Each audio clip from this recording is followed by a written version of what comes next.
Hello, good evening, friends. I'm Dr. Sameer Karkhanis here from the Yangpoo Executive Education and welcome you all for a very interesting, a very different topic on on business opportunities in Myanmar.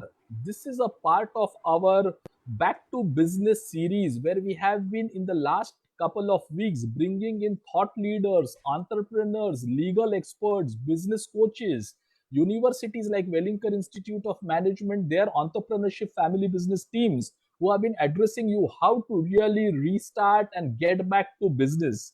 And in the same series today, as visionary business owners that you are, capital emerging in the post-COVID era.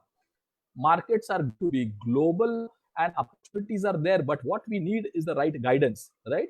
And one such country which we identified today for you, Myanmar or Burma, many of us in India and remember the days of Bollywood where we used to have those very legendary songs like, Mere Piya Gaye Rangoon, those songs. So Burma was that kind of a thought or a dream in a lot of people's mind. But also, let me tell you, this is the opportunity also to do great business in Burma, which is so near India, but still not exposed or not really opportunities not being sought after. So with this as a background, let me welcome my very, very informed panel today who are really going to do the entire journey of business opportunities in Burma. We have today got 4 experts, okay? And all of them bring in some very specific skills which in a period next 40-45 minutes you will get a full idea and you could be as good as ready to really look at doing business in Burma.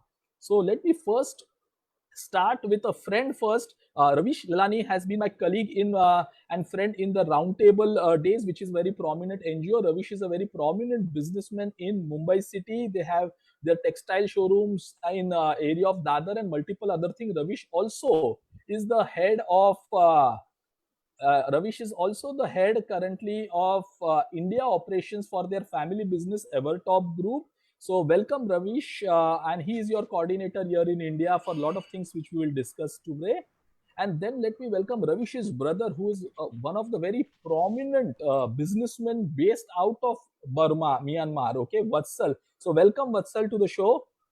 So Vatsal comes with a very terrific background of corporate with Fortune companies like Noble Group. He is into trading, into lot of business operations in Burma. He's a trader by business. They have multiple operations there. He's also, his company Evertop Group helps entrepreneurs who want to start businesses in Burma, and they operate from Singapore and Myanmar. I'm just introducing them briefly because I want them to tell you what exactly it is all about they are going to do. Then we have our friend Thu Zaw, who is from Myanmar. He's been visiting India regularly. He's a global businessman. He is going to give us the perspective about how the life in Myanmar is, what are the opportunities, the culture there, what is that the synergies we can do together. And once we do all of this, we have Mr. Nishant Chaudhary, a very respected tax and legal firm with multi-location offices in Myanmar and in many Eastern European countries. He's also based in Myanmar. He's a chartered accountant. His firm is very, very reputed, one of the oldest law firms and taxation firms in Myanmar. So we have a great diverse set of experts, somebody telling us about the culture and the business and the country itself. Then there is Nishant, who is going to tell us how to set up companies there, legal specific requirement there, and Vatsal, who is also been helping entrepreneurs there. He himself is successfully doing business in Myanmar. He is from Bombay, stays here. His families are here, but they manage very, very successful enterprise businesses in Myanmar. So this is with this background. Let me welcome you, and you can start with telling us about your country. Yeah. Or you can unmute yourself, Zo, and you can start. Zo, you can hear me? Oh, yes, I can hear you. Yeah, yes, go ahead. Thank you, everyone. Yes, thank you for your time. As you know, over a decade plus of my life, I have been living outside the country, outside Myanmar. I was in the US, I was in China, studying, working. agriculture commodity trader. Then I've been with the Sumitomo Corporation in petrochemicals. But past 6-7 years, I rejoined back my family business in coffee, in the coffee value chain. We grow coffee, we plant coffee, and we distribute coffee to the HoReCa industry around the country and for export. So it is about me. Great. Yeah. So we are going to come to you again and have a detailed talk with you about your country and the opportunities. So, Mr. Vatsal, just brief opening comments from your side, and then Nishant can come in. Yeah, hello everybody. Good evening. I'm Vatsal Lilani. I've been doing business in Myanmar for the last 25 years, primarily in agricultural exports of beans and pulses. I used to earlier work for a Swiss commodity giant called Incre, which sold its Asian operations to the Noble Group. And Noble decided to exit about 10 years back, which is when I started my own business. Our primary business, as I said, is exports of beans and pulses, but we also import a fair number of items, mostly from India. These are chemicals and a lot of other items like gas stars, for instance, epoxy chemicals, sheet glass. And basically what we do is we introduce Indian companies in this market. So we act not only as an agent, but the payment to the Indian supplier also comes from a company's account in Singapore. So, suppliers have that security that as far as the money is concerned, it is coming from a bank in Singapore, it is coming from somebody that they know, and they feel more comfortable in trading with us. That said, I will pass the mic over to Nishant. And then once Dr. Samir to ask us questions, we can talk more about how business in this country. Nishant, to you.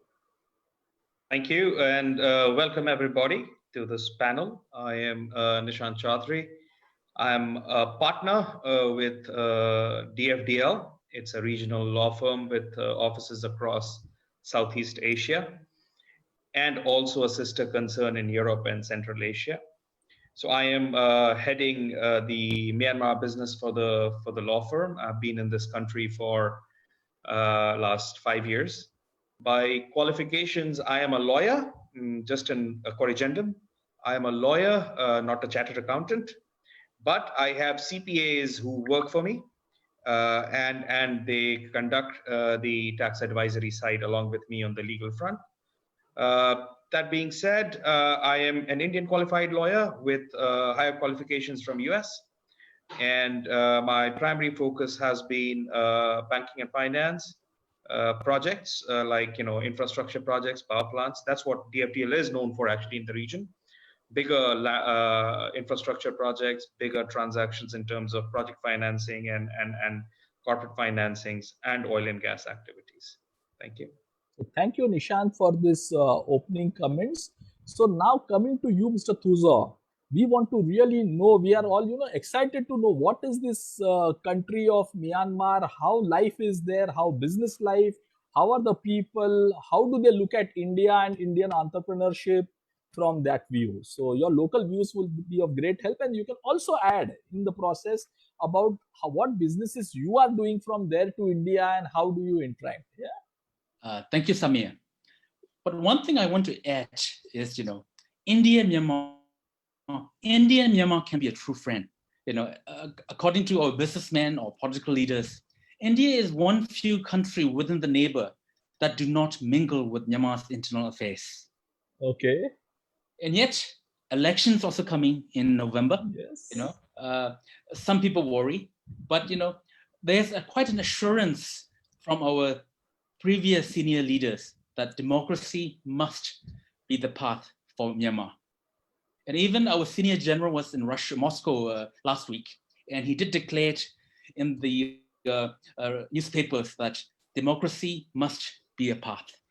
So yes, I see Myanmar 2020 plus more a coalition because we have about 100 plus political parties. And we are fortunate to have India next door.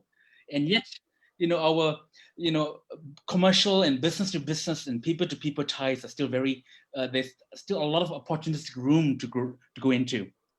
My service in the agriculture, in coffee, but I see, and now Myanmar also in the economic term front, opening, liberalizing a lot of opening to the foreigners' doors in natural gas, in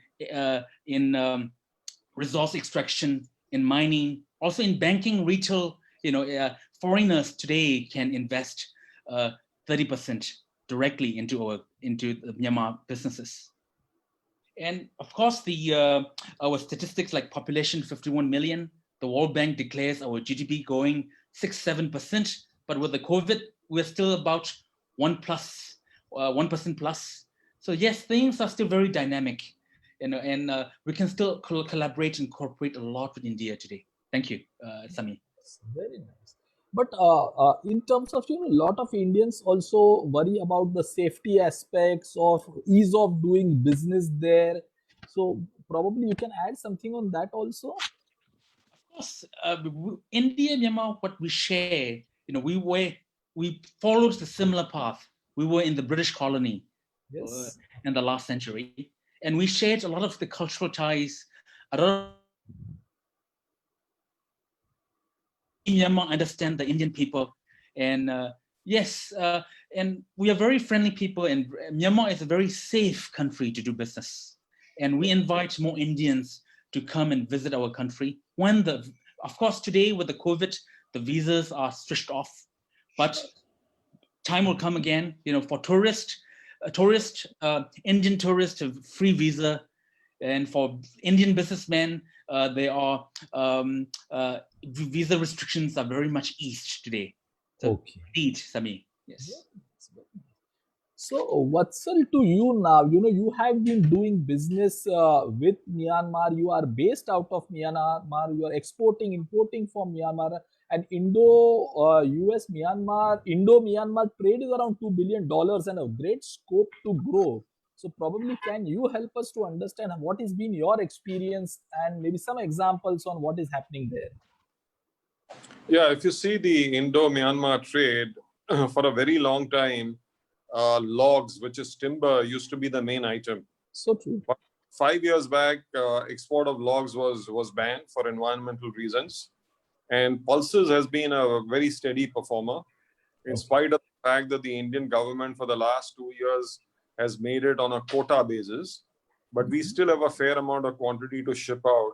I think in the last 2 years, at an average, we shipped out over 650 to 700,000 tons of pulses from Myanmar to India. So Myanmar to India, that is the biggest single item.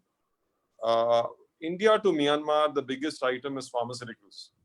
You have roughly about 50 Indian pharma companies which have their own offices in Myanmar. They have Indian expatriates working for them as managers or deputy managers. They have a lot of local MRs that go around to the various doctors to introduce their products. So pharmaceuticals is definitely number one. Then you have a lot of smaller items connected with machinery, electrical appliances, which also form a significant chunk of the exports from India. There is also an Indian government railway amount that the Indian government has sanctioned, which is utilized, a credit. So that forms a significant amount of business every year.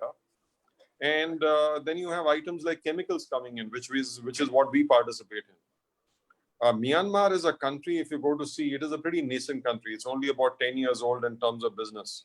So even a basic item like sulfuric acid has got to be imported. Now, sulfuric acid is used for all chemical processes. But unfortunately, we still don't have a sulfuric acid plant out here. And I'm mentioning this only to give you an idea so you understand what stage of development the country is in. There are a lot of agricultural-based industries that have come up, which have been extremely successful, with Expos going to Japan, Taiwan, Korea, China, Thailand. And this is one area that Indian entrepreneurs can definitely look at because the raw material is available here at home.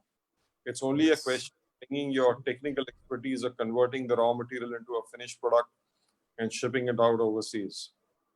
The other thing that Myanmar is very big in is mining.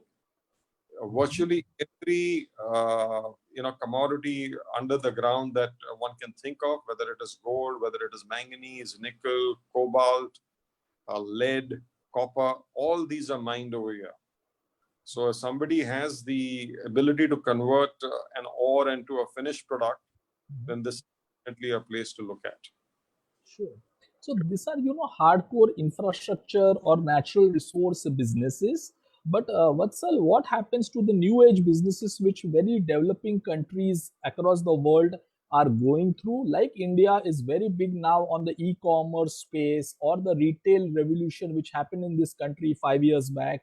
So is there scope for entrepreneurs and business community to do business in that space? Probably a digital marketing company or education or retail malls. So what is happening to consumers there? The Yeah, B2C good question. segments. Very good question, Samir. See, I tell you, I've been here living for the last 25 years and I've seen the various stages of development in this country. Sure. The number of malls that have come up in the last 5 years. Wow. I mean, every large street has got a mall. And the new malls that have come up, they're comparable to the ones in Singapore. Wow. So, yeah, so in terms of consumer products, there is not a single product that you don't get here today which you'd be able to get in Singapore. Okay. Maybe you don't have the number of brands that you would have in Singapore, but if you're looking for Italian pizza, frozen pizza, for instance, you'll probably find 5 brands. In Singapore, you'll probably find 25, but you'll find frozen pizzas. That's what I'm trying to say. As far as e-commerce is concerned, I think this country has managed to leapfrog itself. A few years back, it was virtually zero. And today you probably have 25 companies that are offering, products on their portals. I have tried them out a few times. And if they tell you that, the consignment is going to come in on a Thursday between 3 and 5, you can rest assured that the guy is going to ring the bell between 3 and 5 and deliver it to you. So this country has managed to imbibe technology at a very fast pace, which is surprising, but they've done it extremely well. And I think one of the reason is that you have a lot of Myanmar people who are staying overseas who come back and they're to get the local population to embrace technology. Completely agreed. I think they have Myanmar people are everywhere, and I think they are now helping to grow the economy here. So true. Yeah. So thanks, Vatsal, for that. I'm going to come back to you again. But now, Nishant, to you, every businessman or entrepreneur would like and aspire to do expand businesses and also look at Myanmar. And there is where we have so many participants coming in today with questions which you can see also. But can you just guide us on the overall legal structure, taxation framework there? What are some basic laws which one has to keep in mind? Like if you are doing a business in Dubai or UAE, you need a local partner there, currency transactions. So are there any specifics to the country of Myanmar? You can unmute yourself. Yes, please, Nishan. Yeah, thanks, Amir. I mean, the topic, what you have thrown at me is quite large, and Yes. but I'll try to summarize that and make it digestible. Sure. So primarily, there are 2 routes to enter Myanmar. One is through a permit, which is specifically for investment, with which certain incentives are also granted. And then those which are not specifically regulated through an investment regime, but are otherwise regulated by modes of approval by way of a license or generally. Now, what happens is if we broadly take into consideration the regime of the investments. So see, before I start into anything, let's understand that Myanmar is common and linked to India by Indian laws. So it was the same laws which were part of British India that existed in Myanmar, and post-partition or post-reorganization, as I would say, of the British India at that point in time, Myanmar continued to retain the old laws, and we continued to reform and improvise upon the laws which we got. So foundations are almost the same, but Myanmar subsequent thereto changed. And this is the reason why Indian businesses should have more comfort, because they know exactly what they're getting into as far as the laws are concerned. Now, Myanmar brought about several changes recently. Most prominent one was the Companies Law, which basically repeals the old Companies Law, which was an Indian law, and brings in new Companies Law. Now, basically everything in respect to a company and corporation can be done remotely, and would not take you more than 3 days. Wow. There are some salient features of the new Companies Law. It doesn't require you any minimum paid up capital. It doesn't require you two shareholders, or single shareholder company can be established.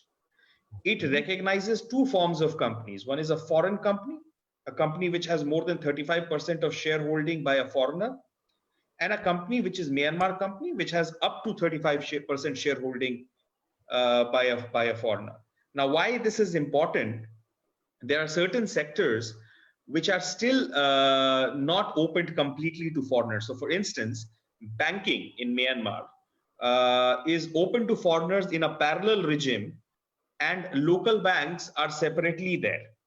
So if you want to invest into a local bank, then in that case, you can take up to 35% of a minority stake and you are still into the business.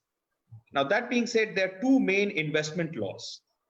The first law is Myanmar Investment Law, and the second one is the SEZ law. The route is SEZ law, Special Economic Zone.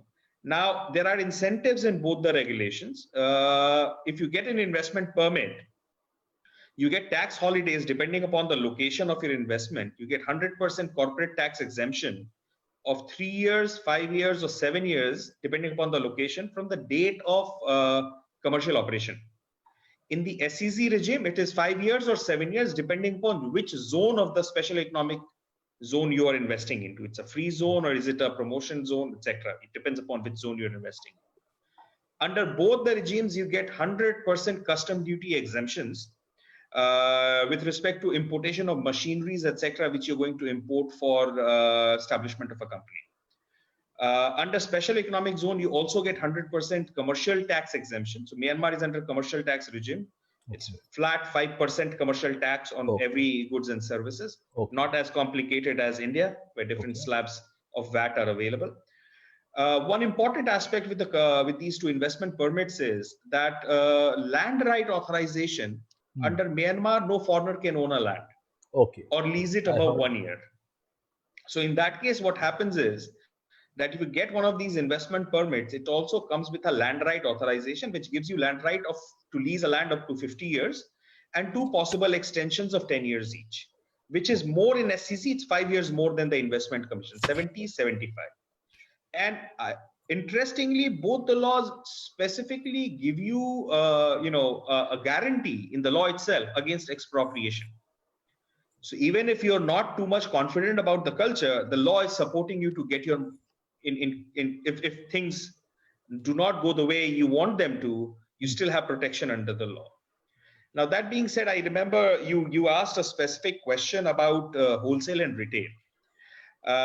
So Myanmar is one of the few countries who have categorically in this region allowed wholesale and retail to foreign investment 100% in a lot of commodities. But at the same time, it has also provided a joint venture mechanism whereby the amount of paid up capital decreases. So what happens is, if you are basically investing into a wholesale activity, and you are in a way in a joint venture, then your paid up capital requirement in that case is $5 million, which is going to be only the stock in trade. And in case of a joint venture, that reduces by 3 million, so that is 2 million USD. In a retail sector, your stock in trade has to be 3 million, and if you're in a joint venture, it becomes $700,000. And this amount doesn't have to be brought upfront. It is brought into 3 tranches, depending upon, so basically the first tranche is within 30 days of the application, and other 2 tranches upon anniversaries of commercial operation, 2 anniversaries of commercial operation. On the digitalization of the business, Myanmar is still formulating the regulations with GIZ, the German entity, and World Bank. And e-commerce would be taken into consideration as we go ahead. Education, 100% foreign investment is allowed, basically with an undertaking where you are required to undertake that once the national education law comes into force, you as an entity would undertake the requirements under the national education. Just a brief upfront aspect of what it is. The commercial tax is 25%. Commercial tax applicability is 25%. You have a capital gains tax If you sell your shares tomorrow, that is 10% of the gain on the sale. And you have certain local withholding tax requirement, which ranges from 2% to 2.5%. There is no withholding taxes for goods and services procured from offshore.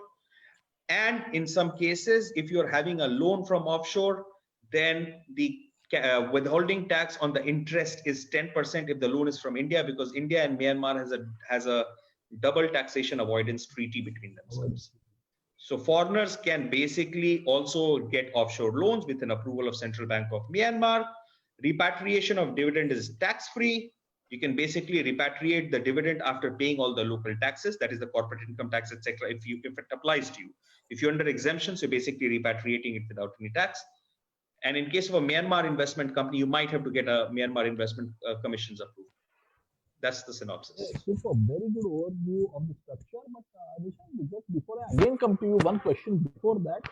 When an investor or a business owner looks at investing in new countries, he is also looking at assurances on the strength of the legal structure there, the justice mechanism there, the strength of the banking system there in terms of its safety of money. So on that, how is Myanmar, your view on taking care of the confidence to be given to them? A good question, and a very fair consideration an investor puts into when it's putting a money in a country. So Myanmar, and as I started, Myanmar and India are common by the common system, So similar legal system, district courts and high courts and the Supreme Courts. If that gives you comfort, Myanmar and India has almost identical civil procedure code, which basically means that Myanmar recognizes foreign orders. So a two-party, a Myanmar party and an Indian party can agree that a governing law of an agreement can be an Indian law, and courts in India shall have the jurisdiction. Yes, that's what I was asking. An order passed by a court in India will basically be recognized in Myanmar, subject to certain exceptions, like regulations of natural justice, that is the other side has been heard or not, was the order procured by fraud and things like those. That being said, Myanmar is also a signatory to the New York Convention under United Nations UNCITRAL arbitration regulations. That means any international award is also enforceable in Myanmar as a decree of a court passed in Myanmar. That being said, on the banking system, there are 20 foreign banks in Myanmar now, including State Bank of India, which has a branch. That is a $70 million plus investment by the State Bank of India, because you can't really have a branch without infusing that much amount of money. That being said, the new 7 licenses granted this year, there are 3 chains, 3 different terms of licenses has been granted. So the new licenses have also granted 3 subsidiary licenses, which basically means now these subsidiaries can conduct retail banking also up to 10 locations. Branches could only conduct wholesale banking. Subsidiaries can also conduct retail banking. Very, very good. So I'm going to come back to you, Nishant, but Thu Zaw, now question for you. You are inside the system, you are a local from there, and we know how Myanmar is growing. I have been interacting with you and seeing the developments happening there. But what, I wanted to know from you is, how economies develop or how cities in India also have developed. Let's take an example to a city like Pune, which is very near to Mumbai. You know about Pune or a Bangalore or a Hyderabad. The background or the strength on how these cities grew were very strong academic institutions, provided you the engineers, the managerial talent, also the skilled, semi-skilled, non-skilled talent also, So what is that kind of the social fabric there? Willingness to learn, what is the educational and technological infrastructure which will then help the entrepreneurs to really take it forward? How will this help? So what are the institutions which are the building blocks so that we can create the workforce to do businesses there? How easy or difficult it is to do that, and how are the labor laws also? Well, Samir, in the very short term, we have chunk of our population working in like Singapore, Malaysia, Thailand. Some can be mixed, or semi the labor force, also in Dubai. And we also have quite a large chunk of white collar workers in the US, UK, and Australia, and Japan and Korea.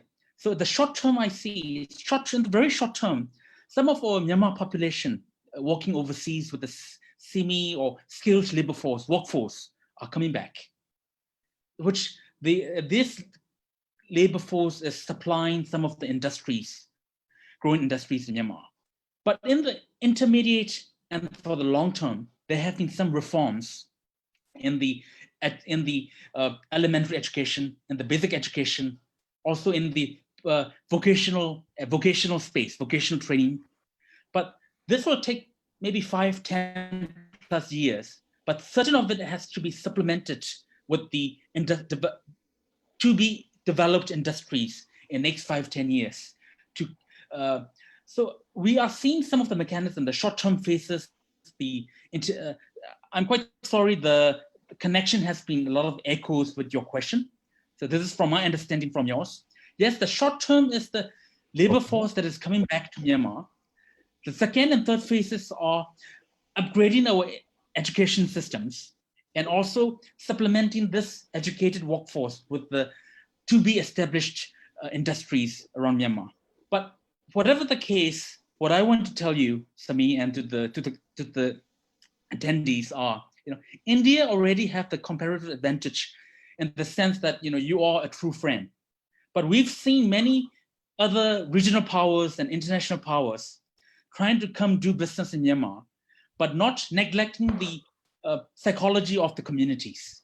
Supposedly, they may bank the land, in terms of developing hydropower or in terms of developing some mineral extraction, the mining, but without any consideration for the grassroots community. So in these phases, what I've experienced in the 5-10 years, there has been some resistance towards these projects, towards these businesses. So whatever India does, whatever you will do, I suggest you already have the comparative advantage that you are a true friend, but yet when you go into certain areas, you also attain the feelings of the grassroots communities. So I think I've answered your question, Samir. Yeah, completely. That's the idea. And also, India also being an education powerhouse currently with limited opportunities to establish edutech businesses, digital marketing businesses, artificial intelligence, machine learning. This is the future which is driving economies now. So probably that's also new businesses will need those new skills. So that was the question. So true. So friends, what we'll do now, we'll take a lot of questions are coming in the chat box. Let's try to address some of them. So panelists, you can also have a look and pick up the questions which you would like to address. There are questions which are on industry specific, and then there are questions on, opportunities there. And probably, Vatsal, there you can also add value in terms of telling how you all as a company or Evertop is helping business owners to really start in Myanmar. Pick up questions from the chat boxes and the Q&A sections. Okay, so let me answer this one that you just asked. Let me give you a specific example. Supposing there is a company in India that is producing sheet glass. Now, they would get in touch with us. We would ask them to send some samples over. We will show the samples to various buyers in Myanmar. Buyers would say, yes, we are interested in looking at these products. We would ask the supplier's export manager to come down to Myanmar for, say, 2 or 3 days. Our staff would take the export manager around to various buyers. And if any business is done, then the pro forma invoice is given to the buyer. Typically, we would ask for a 30% advance from the local buyer here in Myanmar. The buyer would pay the money to Evertop. We would transfer the 30% to the supplier in India from our account in Singapore. And then after the shipment is done and the copy of the bill of lading is scanned to us, we will show that to the buyer here in Myanmar, get the other 70%, remit it to the supplier in India, and then the supplier would courier the original documents to us, which we will hand over to the customer, and he would then clear the cargo directly from the port. So basically, we act as a facilitator of putting the buyer and the seller together, but we also ensure that the money is routed through our account in Singapore, because many of the local companies obviously do not have accounts in Singapore, and for the money to be sent out of here sometimes takes a long time. So to just speed up the process, we come and we get involved on the payment side. So this is how a typical transaction would take place. Now, one of the things that people have to keep in mind is that, you know, when they come here, they have a certain idea, because maybe they are dealing with a country in Africa, which is probably at the same stage of development, and they feel that a certain product that they sell into Africa would also work into Myanmar. 9 times out of 10, they'd be in for a surprise, and whatever works in Africa will probably not work over here, which is why we insist all these suppliers to send somebody out here, meet the buyers face to face, and understand exactly what the market over here needs, and what is it that you should not do to make sure that you don't have a problem. Thank you. So does it mean, Vatsal, y'all will be helping, or do y'all do something on this lines to do a buyer-seller meet or something there, you know, organize as a consulting or something? Y'all do that for buyers who are coming there? Is that also part of what your Evertop group does?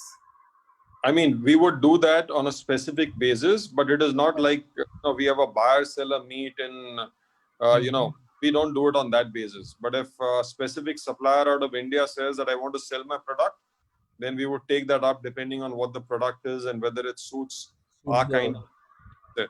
So true, so true. So, Nishant, would you like to pick up some question from there? Thu Zaw, you can also have a look in the chat boxes.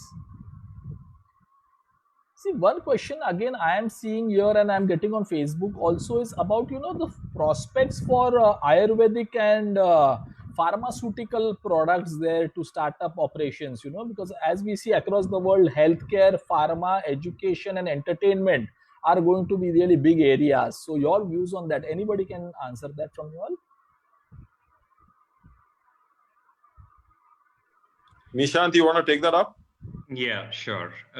So in respect to Ayurveda or anything which you basically consume, right? Depends what is the mode you're trying to enter into. So are you trying to enter into which is the existing mode where, you know, people who are presently providing the facilitation as just suggested, you're taking those routes and you're trying to achieve a market here where a local player facilitates, you know, buyers for you, one. Second, are you trying to enter here through a wholesale and retail licensing where the capital intensive activity has to be undertaken, you know, roughly 5 million and 3 million as the case may be? Or you're looking into a manufacturing entity to be established here. Yeah. In the case of the last, that is the manufacturing entity, you have to come through the Myanmar Investment Commission route or the Special Economic Zone route. And you have to have a complete detailed plan of your factories. You have to commit a certain amount of capital with 10 years of projection. You have to secure a land. You have to get land right approvals. You have to also go ahead and get an FDA approval, etc., which basically is allowing that your commodity is basically consumable by the population of Myanmar. And it actually upholds the standard which is prescribed by the Myanmar regulators. Similarly, the approval in respect to a wholesale and a retail activity perspective is concerned. In such a situation, what happens is that you basically establish yourself a local entity again. And instead of going through the investment commission routes, you go to Ministry of Commerce and you get your licenses from Ministry of Commerce to conduct your wholesale and retail or retail activity. You'll have to have some sort of a leasing arrangement for warehousing these drugs. And then you can, subject to approval from the FDA again, conduct and sell these commodities, right? Okay. In the last case, where people like, you know, Mr. Lilani's company, you know, where they come in, I'm not sure if your company does that, Mr. Lilani, but in generally pointing this out, they secure these registrations for you locally themselves in their name, and then they import that for you. And they provide you the market where necessary. And then what you do is you send your, a person here is basically your sales guy who opens up a regular branch here and establishes himself for marketing purposes, who conducts the marketing alongside an entity, which is the Myanmar entity, which has the drugs registered in their name. And then you conduct, and there could be arrangements in respect to, whether you're providing these promotion activities, and that is the way you repatriate a certain amount of profits from here. So there are different permutations and combinations which can come in play as to how you are going to establish an entity, and it also depends upon what sort of entity or what sort of business you are interested in. So depends. That being said, education I had briefly touched upon. So that was pharmaceutical and Ayurveda. In all such cases, you had to get an approval on the FDA side and establish the entity. On the education side, basically, you can have 100% entity. You can do it in a joint venture. Either of it is possible. You have to go ahead and get an Myanmar Investment Commission approval. Obviously, you wouldn't want to open your school in an SCZ. Which doesn't make sense. But otherwise, you have to basically then go through a Myanmar Investment Commission route. That being said, you get tax incentives because education is again a primary sector. And your tax incentive depends upon which location you're opening your school. So if you're opening your school in, say, Yangon, then obviously your tax incentive is 3 years. If you're opening your school in Michina, which is bordering China, then obviously you're getting your tax incentives for 7 years. That being said,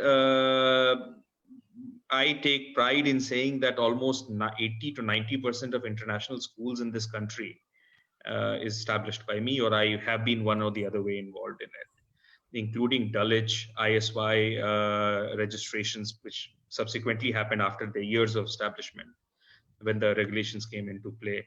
British International School, ILBC's investment from Singapore entity, and things like those. So we have done several of them, and most of these are international schools which are investing into the country. If you look at higher education, that is not possible at present. That is still restricted in Myanmar. Higher education is still with the government of Myanmar.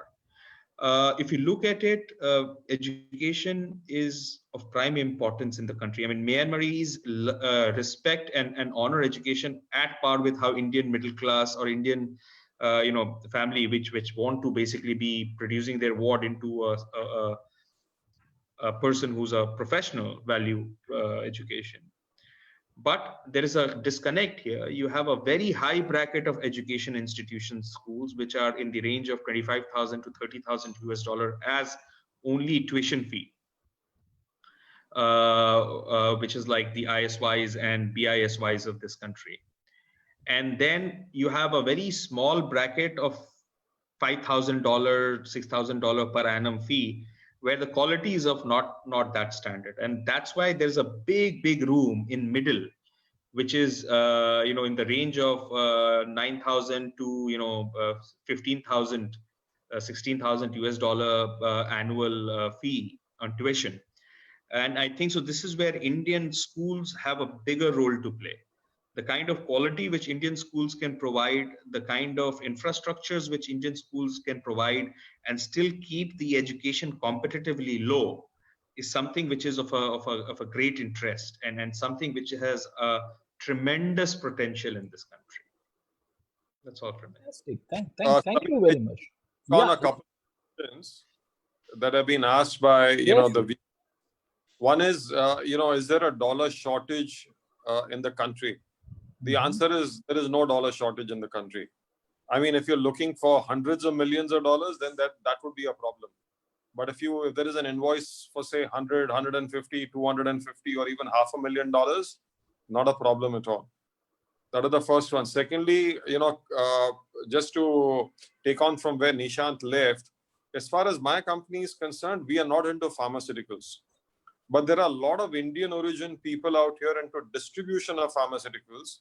Most of these people, they came in as managers of some Indian company, whether it be a Dr. Reddy's or a Glenmark, and they started off on their own.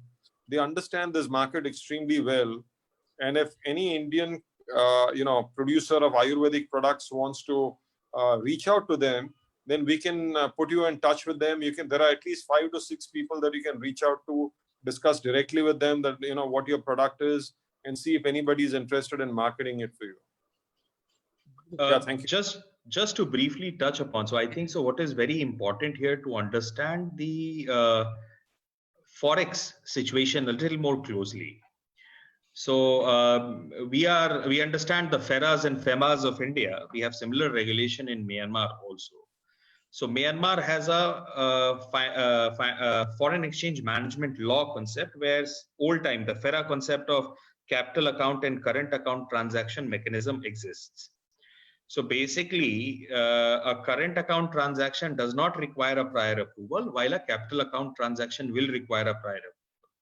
Now, what is a capital account transaction, which is not a current account transaction? And current account transaction is listed as a transaction where you're making payments towards any goods and services procured from outside, where you're making any payment from Myanmar, basically. You're making any payment towards short-term loans and interests. You're making payments towards family expenses, etc. Now, in a subsequent regulation, the government went and took out the loan and interest part completely. They took out the loan and the interest part completely, and then they said any loan and interest will require prior approval. So now, in context of what we are talking, if we're talking about general trading activities, an authorized dealer bank can simply go ahead and pay the amount of money towards any contract directly. I mean, the point here is subject to documents being suggested and provided. But in case of a loan, etc., you have to get a prior approval from the central bank before an authorized dealer can repatriate the money. That being said, on the Forex availability, the foreign banks here, they have excess cash sitting here in this country. I mean, they have not been able to utilize their initial paid up. They all established with minimum of $70 million US. And most of these foreign banks have also committed more than that. Some have committed 150,000 US, $1 million US as the initial paid up capital and things like that. So surplus, it is there. We don't see really a major problem. And I think so liquidity is still very healthy. We've never seen any Forex emergency in this country, so to speak of. Nishant, can I add you? Yes. Question. Yeah, Thu Zaw. I mean, you do not have to worry much with the, the fluctuations in the Forex regime much, because as of this administration has been very obsessed with containing inflation and currency depreciation. There has been fiscal and monetary policies in place, with a lot of support from IMF mechanism, and strictly controls the capital accounts. What you worry about the currency, the Forex volatility is it's quite safe for Myanmar at the moment. Thank you. Yeah, Nishant, bring you in on the LNG shipment that came in last week. There is one of the viewers has asked, is there any demand for LNG in this country? Were you involved in that transaction in some way? Would you be able to throw some light on that? So we have been involved in a lot of LNG power productions, transactions. So demand is there, and demand is going to rise. But unfortunately, the 5 tenders which we are talking about, they wouldn't have started if there was not an underlying contract already. So basically, from a bankability perspective, they had to secure a supply, a constant supply, and that is already in place. So if you're looking at these 5 entities, whether they will buy an LNG from a new producer or provider, a little difficult, because they're not going to vitiate the existing contract and where the commercials of the whole project is set on the basis of that, until something really hits the fan, and then thus new person has to be brought into play. That being said, there's always a constant demand. There is another 1,300 megawatt power project already in process. It's a Chinese investment, likely Chinese investment in Irrawaddy region. So if you're looking at a $2.5 billion, 100 megawatt power plant, then obviously the LNG supply is going to be quite large. So you might want to, but then in that case, consult with people like Thu Zaw, who can put you in touch with relevant people, or Mr. Lilani, who can put you in touch with relevant people who might be able to suggest how to approach and sell LNG. Okay, there are a couple of questions that I'm just looking at. One is about the garment industry and also leather accessories. Nishant, are you involved in some way with either of them? Because yes, leather, no, but overall general accessories and garment industries, yes. Most of them are again Chinese investments. They are basically cut CMP. They're called cut, make, pack. Yeah. Basically, they have the orders from bigger entities like H&Ms and Zara's, and they manufacture it here. And entire product basically gets shipped to Europe and US, and they can't really sell anything which is discarded for a period, I guess, 2 years or something locally. So it only hits the Myanmar market after 2 years. So I just had a question for Thu Zaw. Thu Zaw, what is the situation in terms of mindset and spending from the youth? You know, the 18 to 35-year-old youngsters, where are they spending the money? So is there a scope for aggregators, you know, like the Amazons, or a smaller player like a Swiggy or a Uber, or edutech companies like a Byju's, or a company like mine which is into executive education online programs? So where is the youth spending the money? Sami, I have to tell you, 70% of Myanmar's population lives in the rural area. Only the 30% in the urban. But yet our mobile penetration rate is more than 89+%. So yes, these the youths, 18, 35. So can you just switch off your camera so that Thu Zaw, just to interrupt you, can you switch off your camera so that we can hear you? You know, I think you have a bandwidth issue there. Yeah, okay. Now you can speak. Again, let me repeat what I said again. 70% of the population lives in the rural area. But yet, you know, our mobile penetration rate is more than 80-90%. And yes, whether you're in the rural or you are in the urban, people, the young youth are connected. But in Myanmar, Facebook is internet and internet is Facebook, because the majority of the population thinks Facebook is everything about internet. So yes, and also you see a lot of opportunities, a lot of rooms, and a lot of hunger. I see a lot of questions in these AI and fintech and technology. So yes. There's like a lot of the population is quite hungry. The youth are very much hungry in these technology services. I suggest, you know, India also being strong in the IoT, AI, IT sector. You know, you will eventually visit Myanmar to learn and to engage in these technology fields. But what my suggestion to you is, you know, try to explore with the associations. Also, try to explore with your partners or individually who the right fits, who the right partners are, who the potential youths are. Because sometimes some organizations, they may not be transparent enough. They may not be they may filter out some of the people. But this population is, yes, very hungry in this, in mobile technology and these services. And fortunately, we've seen a lot of, even in this COVID, we've seen a lot of tie-ups in the mobile banking and a lot of, in many sectors. For instance, myself, promoting Israel Myanmar think tank, we tested, we introduced a few systems, and within weeks, we have a lot of potential candidates who contacted us that they want to explore and they want to buy these systems and this and that. So yes, there's a lot of room, and the young youths are spending a lot of time in the technology, and there will be a lot of room for the youths to purchasing a lot in the technology. But this, I also worry, because of our evolution in the AI and the technology world, the biggest unemployment this region, Southeast Asia, will face will also be in the agriculture sector, because 70% of our population staying in the rural area, you know, even our agriculture sector will eventually need reforms and upgrade, and we will be needing technology, using technology in different areas of agriculture also. Thank you. Samir, let me chip in a little here. So Yeah, please. It's a fact that Myanmar has probably one of the highest population to usage ratio as far as Facebook is concerned, and mobile penetration is one of the largest from global standard, like 85% of mobile penetration in a frontier market. It's quite large. It's not just mobile; it's actually smartphone penetration.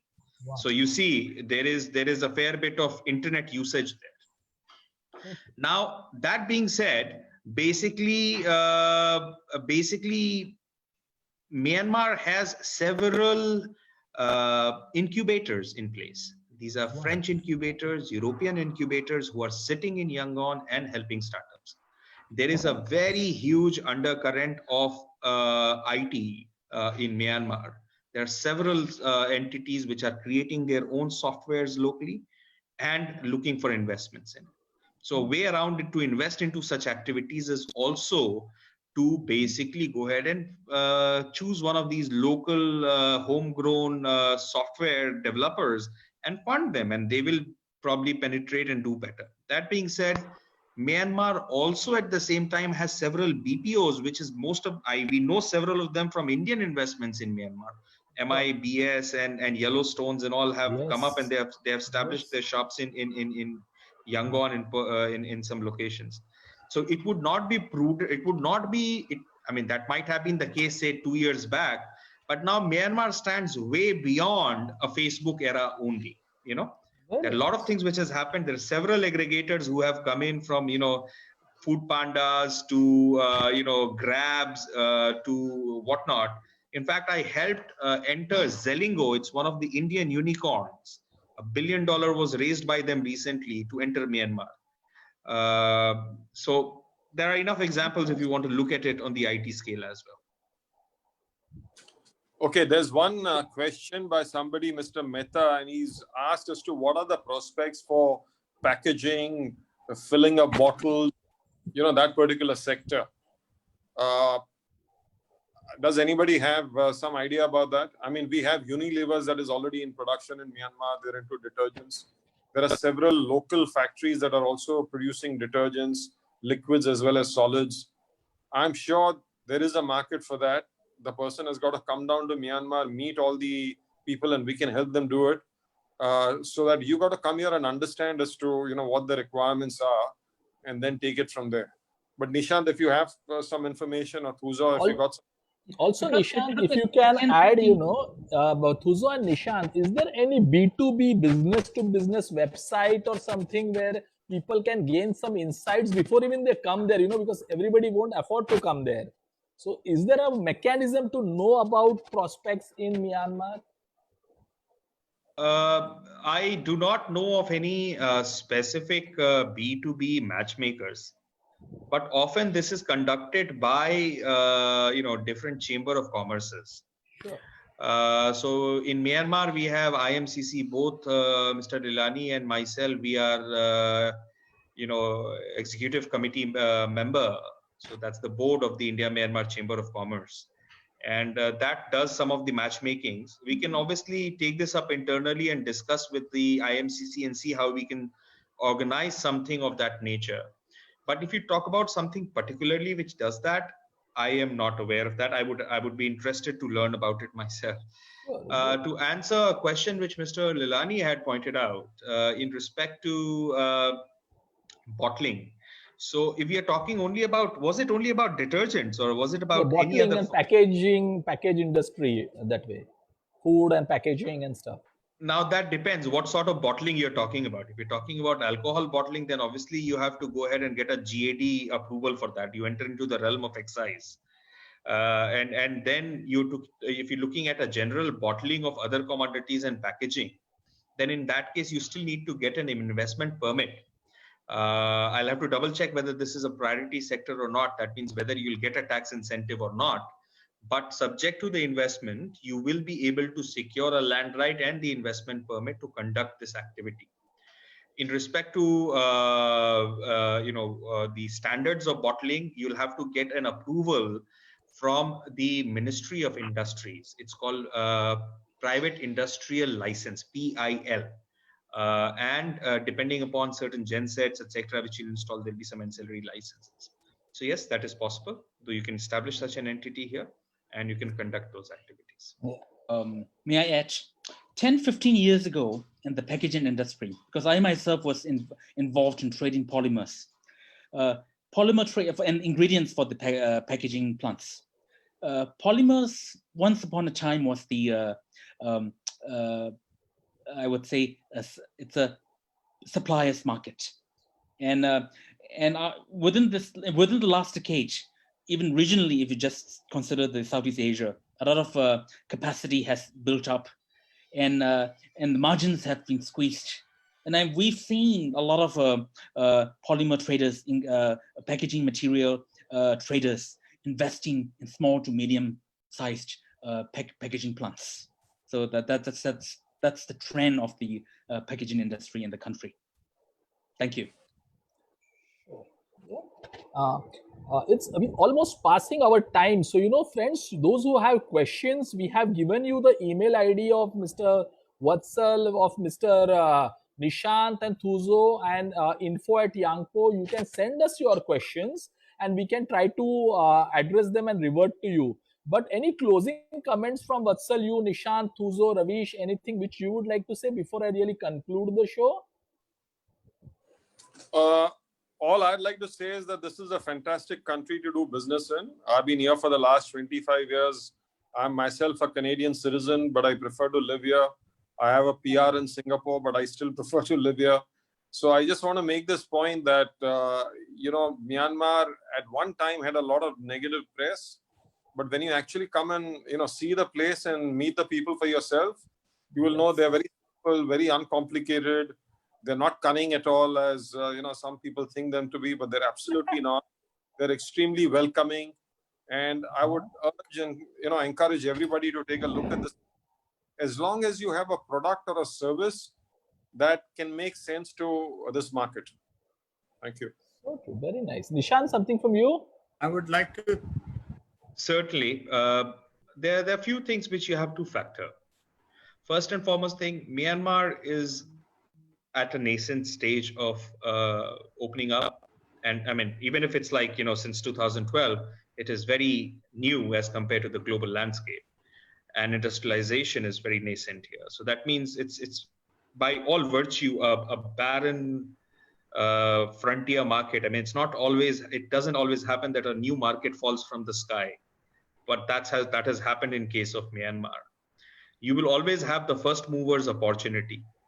The opportunity ranges from manufacturing pins to aeroplanes, whatever you think of. The opportunity ranges from selling soaps to most,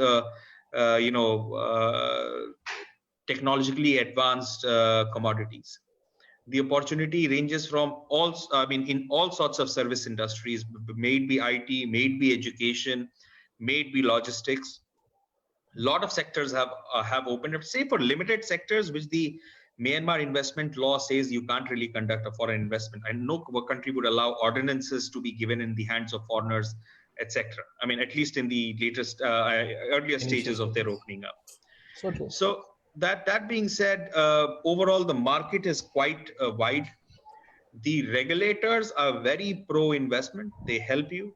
There's a rare country where a specific ministry is established with whose whole purpose is to look how the foreign investments will be taking place into the country.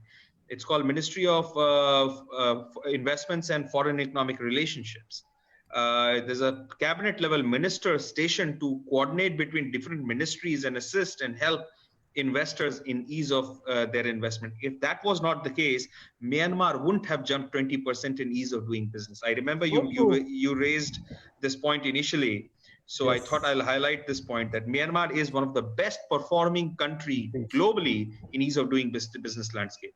So this is something which we all need to factor. Laws are quite sophisticated. Bigger players like IFCs and ADBs are helping government on a regular basis in regulatory landscape and their policy reforms. Myanmar recently established insolvency regulations. Myanmar recently introduced the intellectual property rights. Myanmar has liberalized its wholesale and retail. Myanmar is liberalizing several other regulations and bringing it up to international level. That being said, please note that Myanmar investment landscape is not new. Entities from Japan, Korea, Vietnam, Thailand, and China, Singapore for that matter, have been reaping benefits of Myanmar for the last decade and more. India has been slow, India has been behind. And if one doesn't really move forward early, you will not get the first movers benefit. I'll conclude with that. Sure, great. Yeah. Thu Zaw, something from you? Okay, Yes, Mr. Thu Zaw, yes. can you add something on the gems and jewelry? As we know, Myanmar is also famous for gems and jewelry. Yes. Well, three things now. Of course, check into the project bank with the Directorate of Investment and Myanmar Economic Relations, because within this department, they have a list of the projects the country wants to prioritize in different regions, different parts of the country. And also gems and jewelry. Yes, one of our biggest exports has been in gems and jewelry, mainly for jade, mainly to China. But of course, ruby, sapphires, we also have the best rubies in the country. But there has been some evolution in the gems and jade, in the gems and jewel mining industry also, given preference to larger players, given preference to smaller players, depending on the region. But yes, it is one of the largest income, one of the biggest income for Myanmar. It's in hundreds of millions and sometimes in billions. They are both official and unofficial statistics for these gems and jewelry trade.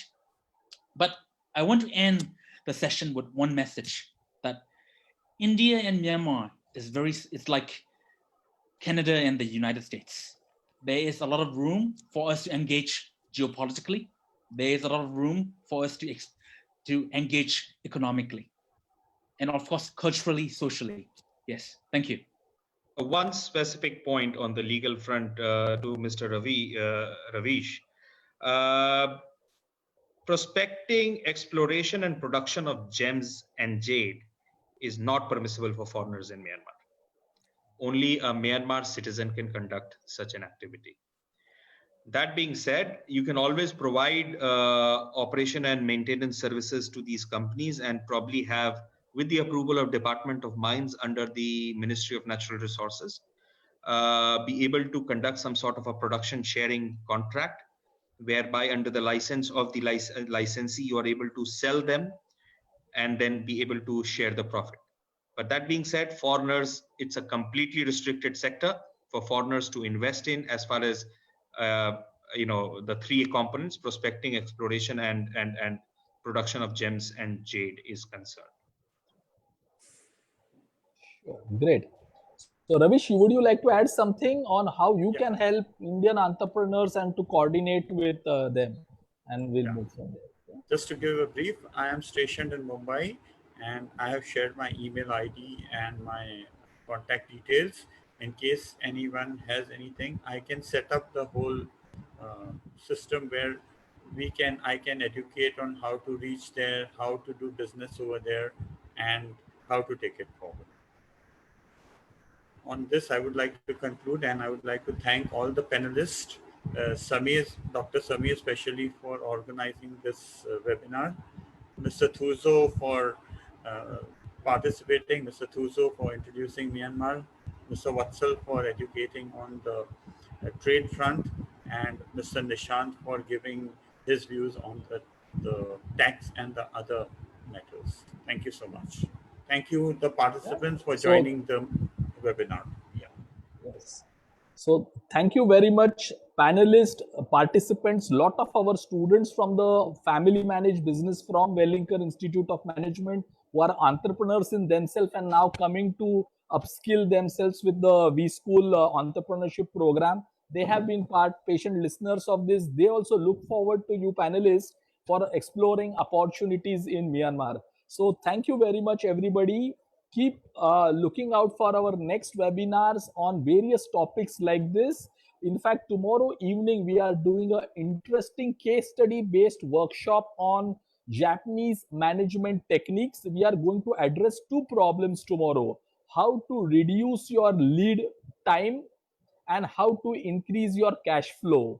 That is being done by one of the world's top experts in Japanese management techniques, Dr. G, Dr. Srinivas Gondrelkar, who is the head of the Family Managed Business Program in Wellinkar Institute of Management, Mumbai. That event is tomorrow at 7 o'clock. So, panelists, I invite you for that, and attendees definitely take the benefit of such cutting edge knowledge from Yangpoo Executive Education. Thank you very much. Have a great day. Thank you.